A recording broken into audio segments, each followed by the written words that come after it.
Media உங்கள் கனவா? படிக்கும் அனைவருக்கும் internship, placement assistance. Pandey school of journalism short term கோர்ஸில் உடனே சேர 7338824242.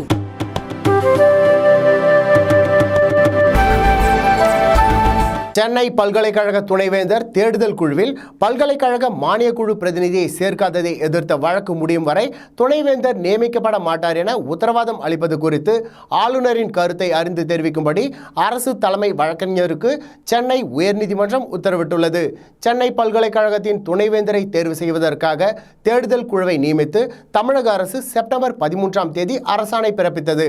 இந்த குழுவினர் 3 பேரை தேர்ந்தெடுத்து பல்கலைக்கழக வேந்தரான ஆளுநருக்கு அறிக்கை அளிக்க வேண்டும் என தெரிவிக்கப்பட்டது.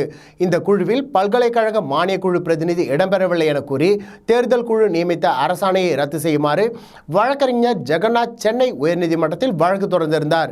இந்த வழக்கு தலைமை நீதிபதி கங்கா புர்வாலா மற்றும் நீதிபதி பரத சக்கரவர்த்தி அமர்வு முன் மீண்டும் விசாரணைக்கு வந்தது.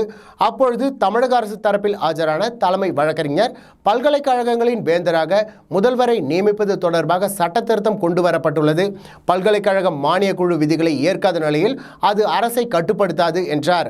ஆனால் யுஜிசி விதிகளை அரசு ஏற்க வேண்டும் என உச்சநீதிமன்றம் தீர்ப்பளித்துள்ளதாக சுட்டிக்காட்டிய தலைமை நீதிபதி தேர்வு குழுவின் நடவடிக்கை எந்த நிலையில் உள்ளது, தற்பொழுது துணைவேந்தர் பணியில் உள்ளாரா, பதவிக்காலம் நீடிக்கிறதா என கேள்வி எழுப்பினார். இதற்கு பதிலளித்த தலைமை வழக்கறிஞர் தற்பொழுது துணைவேந்தராக யாரும் இல்லை என தெரிவித்தார். இதையடுத்து இந்த வழக்கு முடிவு காணும் வரை துணைவேந்தர் நியமிக்கப்பட மாட்டார் என உத்தரவாதம் அளிக்க முடியுமா என கேள்வி எழுப்பிய நீதிபதிகள் இது சம்பந்தமாக ஆளுநரின் கருத்தை அறிந்து தெரிவிக்கும்படி தலைமை வழக்கறிஞருக்கு உத்தரவிட்டு விசாரணையை வரும் புதன்கிழமைக்கு தள்ளி வைத்தனர்.